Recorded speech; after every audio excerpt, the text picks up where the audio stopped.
I'm sorry, I've got an amazing fiancé now. Are you jealous? Envious? Her once cute face now appeared distorted before me, not just to me but to my sister and her husband as well. They had always looked down on my husband. My anger reached its peak, surpassing the limit of my patience. My name is Luna. I work at a printing company and I'm 27 years old. Although I work with printing, I'm not operating large machines. I work in the design department, crafting various flyers and catalogs while listening to customer requests. Recently, with the advancement of stylization, the number of prints has decreased, but the design work remains busy and rewarding. Thankfully, I have more customers requesting me specifically. The flyer for the recent Christmas event was a big hit. It was so cute. Such compliments truly make me happy. This job feels like a life purpose for me. I thought I would remain single, dedicating my life to work until one day my father was hospitalized for appendicitis. During a visit to see him, a young doctor named James approached me and asked, "Hello, are you here to visit someone?" It turns out he is my current boyfriend and recently became my fiancé. You never know when and where life will bring unexpected encounters. Despite being devoted to work, as soon as marriage was brought up, I found myself buying wedding magazines. I guess I'm also getting carried away, sitting in the living room flipping through a magazine while having tea. Then it happened, a hand suddenly reached out, snatching the magazine away. "Hey, wait a minute. What's this?" "A wedding magazine. Why are you looking at something like this?" "It has nothing to do with you, Mary," I said as my younger sister took the magazine from me. "You getting married? Seriously. Look in the mirror first, will you? You should know your place. You don't even have a boyfriend, let alone getting married." On the other hand, she continued, "I've never been without a boyfriend. Oh, speaking of which, my current boyfriend." Mary always had this habit of bragging about her boyfriend. Unlike me, with my plain face, my sister has always been cute and popular. People around her always indulged her, except for our parents and me. Everyone around her was always a yes man. As a result, my sister started thinking of herself as the center of the world. The arrogant sister I grew up with began looking down on me. "Stay away from me. Your face might drop off on me. No matter how much you study, what's that brain of yours? You won't catch a guy. Why don't you give up on pointless efforts?" Oh, I got asked that again. It's so tough being popular. I envy my sister, who doesn't get any attention at all. She would continue saying such things, even if our parents scolded her severely. It was already too late. Her personality remained unchanged, and the verbal abuse towards me never stopped. Growing up, my sister now refers to me as you. Tired of my sister bragging about her boyfriend, I sighed and mustered up the courage to speak. "I do have a boyfriend. In fact, we're engaged. We're getting married soon, so I'm looking at wedding magazines." My sister's movements abruptly stopped at those words. After staring at me intently, she smirked with a sarcastic smile. "Oh really? So you managed to find a guy.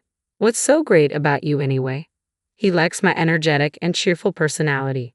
"That's a lie. You're probably just being treated like a maid. I'll continue working, and he understands that I can't be a perfect housewife." As I said that, my sister exaggeratedly acted surprised. "Huh? You're getting married and still planning to work? How quaint, marrying a poor man." Her words struck a nerve. She just couldn't stop looking down on me. "Money is not an issue. He's a doctor, so there's no problem with income. I just want to continue working." As I retorted, my sister fell silent immediately. I sighed with relief and returned to my room. "Oh, a doctor, I see," my sister muttered those words with a meaningful tone.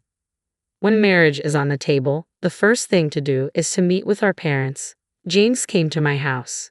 After greeting my parents, the relaxed atmosphere instantly changed the moment my sister appeared. "Oh, is that the person you're engaged to? Quite handsome, isn't he, Mary? Weren't you out?"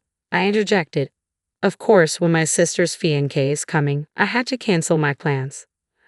Unbeknownst to her, I was relieved that she wasn't there by chance. It was because I had a bad feeling about it. It had happened several times in the past.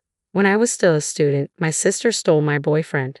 After becoming a working adult, I didn't have a boyfriend, and my sister kept making one after another, so such a thing didn't occur again. Although I felt uneasy about my sister coming back, she had grown up as well. I wanted to believe that she wouldn't do something like stealing my fiancé. My sister was oddly close to my fiancé. I couldn't help but notice a blush on James's cheeks. My bad feeling Can we pretend that engagement never happened? I've decided to break up with you and start dating Mary. My sister's words hit the mark perfectly. Never did I imagine that even as a working adult, my boyfriend would be stolen by my own sister. I'm sorry I took your fiancé, but it can't be helped, right? After all, I'm cuter and more charming, and James' pursuit was so intense. Oh, being cute is such a crime, my sister's words, far from an apology, dripped with condescension. Beside her, James, once my fiancé, laughed and said, seriously, who would have known that you had such a cute sister? If I had known, I wouldn't have gotten engaged to you. It's a good thing we're breaking up before getting married. The moment I saw that twisted smile on his face, any feelings I had for him vanished without a trace. All that remained was a sense of disgust. I'm glad I didn't marry someone like you, a man who easily moves on to another woman. Here, take Mary as a parting gift. You're just a sore loser. Seriously, you're not attractive at all. I'm not saying this out of spite, but I genuinely mean it. It seemed that the two of them, lost in their own delusions, didn't understand how I felt. It's a waste of time being involved with you two. Goodbye. You're just making excuses for losing. You're the waste of time here. I never want to see you again. Goodbye. They left, looking down on me until the very end. After that, due to my enraged parents, they were banned from seeing our family, so I never met them again. However, I heard through rumors that they got married, but I don't really care anymore. 3 years had passed since I parted ways with my sister and her husband, and I turned 30 while diligently working as ever. In the midst of it, there was one customer who took a liking to my work and became a repeat client. His name was William. As we talked during work, for some reason, he asked me out for a meal, and then he asked me out on a date. On one of our dates, he asked me to be in a relationship with him. Honestly, I was really happy. William seemed very sincere, and I believed he wouldn't repeat the same mistakes as my previous boyfriend. But deep down, my sister had become quite a trauma for me. Maybe, just maybe, somewhere it bothered me a little. So, I decided to be honest and told him about my sister, about my former fiancé. I even showed him a picture of my sister and looked at his reaction. But even after seeing her photo, his expression didn't change at all. He casually glanced away from the photo and gave me a gentle smile.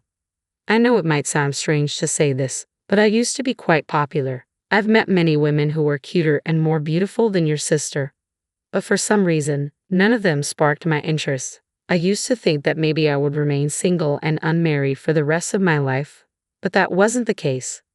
What do you mean? I asked, curious.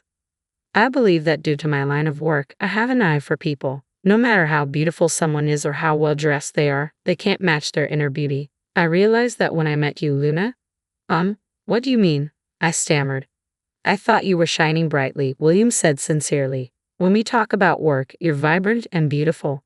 I thought you were wonderful, not just during work, but when we're having a meal or going on a date. You always smile and enjoy our time together. I could tell that you genuinely enjoy life, William confessed earnestly. And I thought you were dazzlingly beautiful. What? Wait, this is so embarrassing. I stuttered in my flustered state. But William continued, undeterred. Luna, you're beautiful, more beautiful and charming than anyone else. I've never met a more wonderful woman than you. Please consider being in a relationship with me, with marriage as a possibility. I truly mean it from the bottom of my heart. Stop, it's too embarrassing. I can't take it anymore. I blushed and tried to stop him. But William's words didn't cease. In the end, even after agreeing to date, he continued showering me with such heartfelt words for a while. So embarrassing, I thought to myself. 1 year later, William and I got married, becoming a happily married couple. Our newlywed life was going well, and I felt like we became even closer than before we got married. We shared household chores whenever we could. Since my husband had been living alone for a long time, he might be better at housework than me. His homemade meals when I was tired were incredibly delicious. On our days off, we often went out together. One day, on a day off when he said he wanted to look at furniture, something unexpected happened. It was the reunion with the devil that felt like a nightmare. Oh, well, I thought as I saw a plain-looking woman. It's you. I heard a voice from behind as I was looking at the bedding section. I didn't need to see her face to know who it was. Even though 4 years had passed since we last met, there was no way I could forget her.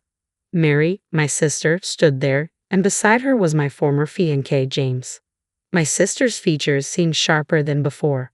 Was it due to age, or had her personality simply come to the forefront? Standing beside her, James wore a smirk, though it seemed he had lost weight. Meeting you here, huh? What are you doing? My sister asked, her tone dripping with condescension. Nothing special. I just came to look at furniture, I replied evenly. This place has a lot of imported goods and is expensive, you know. It's not a place for someone like you. I'm tired of your condescending attitude, James chimed in, standing beside her. Exactly. If someone like you keeps coming and going, it will lower the store's value. We might be mistaken for being poor too. Just go home already. Their rude remarks irritated me, but engaging with them would be a waste of time. I maintained my silence. However, it seemed my attitude didn't sit well with them as my sister and her husband's voices grew louder. I hate it. Our precious high-end store is ruined. Why would such poor people come here? They can't afford anything anyway. That's right. Poor people, go home, they continued loudly. Other customers and store employees glanced at us, wondering what was going on. Fed up, I took my husband's hand and tried to leave. But he didn't move. Finally noticing my husband's presence, my sister and her husband looked at him. Oh, what are you to her? My sister asked, her eyes widening. Luna's husband. Ha, can you marry this plain girl? Seriously, you're brave, James scoffed. Did you need a housemate or something? That's hilarious. I also do housework. It's only natural since we both work. I'm living comfortably as a full-time housewife.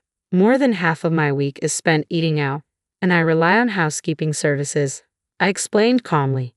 Sorry for being part of the winning team, my sister retorted with a sarcastic tone, stretching her words, which only fueled my frustration. She grinned at me. Sorry I stole your wonderful fiancé. Thanks to that, you'll have a poor life even after marriage, right? And to top it off, you're marrying such a plain guy. You two are a perfect match, both plain and unremarkable. Aren't you envious of my happiness? Jealous, aren't you? Haha, marrying a man who can't support his wife is just like you. You'll struggle for the rest of your life, losers. I had reached my limit. I could bear it when they spoke ill of me, but to speak ill of my husband as well? There was no way I could tolerate it. Listen, that's enough. I finally spoke up. Luna, it's fine. My husband stepped forward in front of me. Nice to meet you. I'm William, the one who married your sister. What a lame name, my sister sneered. Well, I understand, William replied calmly, handing his business card to James. As James took the offered card, my husband glanced at my sister-in-law. You say really mean things to Luna, don't you? Because they're true. I'm just abiding by the law that says I can call an ugly woman ugly. That's my law, my sister fired back. Such a law doesn't exist. And for me, you're much uglier than you think, William retorted calmly but firmly. Let's say it's the ugliness of your character. You seem to have confidence in your appearance, but you don't realize that your twisted personality, which can only look down on others, is reflected on the outside. While his tone remained polite, his words were quite harsh. My sister's face quickly turned bright red. Don't mess with me. How am I ugly? Everything about you is. In the first place, beautiful people don't envy their sisters and steal their fiancés, William countered. What? When did I envy my sister? My sister protested. People aspire to get close to and surpass their admired figures. Isn't Luna such a figure for you? That's ridiculous, William concluded firmly. I was surprised, not just by my husband's words, but also by my sister's reaction. I had never considered it that way before. My sister had always looked down on me, but seeing her unsettled, I started to wonder if there was a possibility. If it's someone who doesn't matter, someone you don't care about, you can just ignore them. Even if Luna brings any kind of partner, you shouldn't have thought of taking them away. After all, they are not someone you found yourself. Taking someone else's position stems from jealousy towards something you can't obtain, no matter how hard you try, my husband calmly stated. I'm saying I'm not jealous, my sister retorted defensively. By taking something away, you want to have that confidence that you are superior to the other person, right? In other words, you lack confidence. Confident people can live proudly without doing such things. That's not true. My sister desperately refuted, but her voice gradually lost strength. Breaking the momentary silence, James suddenly shouted loudly with a pale face, "This name." She alternated between looking at the business card and her husband's face, then shook her shoulders. What is it now? I asked. This name. I felt like I recognized it, so I looked it up. And, William Brown. So what? She trailed off, her expression turning uncertain. Where I work, huh? Hospital. If I remember correctly, it's Brown Medical Corporation. A chairman and director, Dr. Brown. He's their son. Huh? What? Mary's voice faltered. It's a common surname, so it must be someone else, right? James interjected nervously.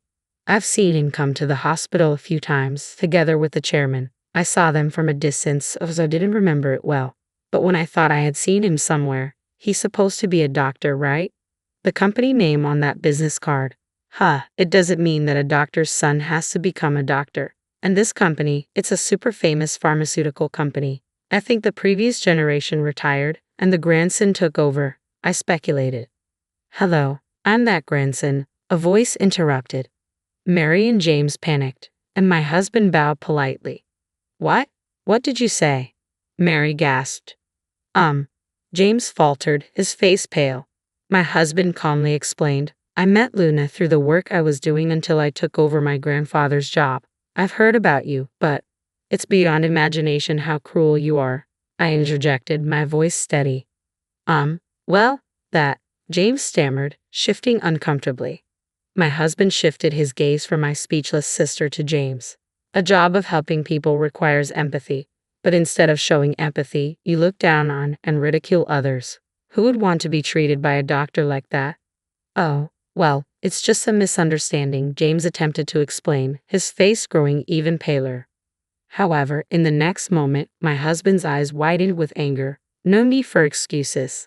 I'll let my father know about you. Just wait for the consequences. James exclaimed, desperation evident in his voice, while my sister remained stunned. Ignoring their pleas, we turned our backs and left. I knew deep down that we would probably never see them again. With that thought in my heart, I continued walking, refusing to look back. After that incident, James didn't get fired, but he faced a significant pay cut and was removed from responsible tasks. His arrogant attitude towards others and his cold demeanor with patients led to him receiving cold stares from everyone around him. Eventually, unable to handle the situation, he quit his job, leaving under a cloud of rumors within the hospital community, which made it difficult for him to find new employment. He struggled with unemployment in the aftermath. As for my sister, it was revealed that she had always been reckless with money. Despite her high salary, her life became increasingly challenging. This stress visibly affected James, who began to look emaciated rather than just thin. In response to his pay cut, my sister quickly decided to divorce him, believing she could easily find another man. However, things didn't go as planned. When we met again, my sister's once cute face had hardened, revealing her true character. Her prime time for romantic relationships came to an abrupt end. Nobody wanted to be with her. Our parents later informed me that she had complained, I'm so cute, so why won't anyone spoil me? She became fixated on surpassing me, driven by some internal need to prove herself. My husband speculated that deep down, my sister actually admired me, though her actions were unforgivable. Eventually, she faced the consequences of her own choices, even being rejected by our parents when she sought their help. She disappeared into the nightlife, and we never heard of her again. Free from the curse of my sister and her husband, I enjoyed peaceful days, a calm married life, and a fulfilling job that ignited my passion every day. Soon, we would become a family of 3. As I gazed at the computer monitor, I gently rubbed my growing belly, filled with anticipation for the future.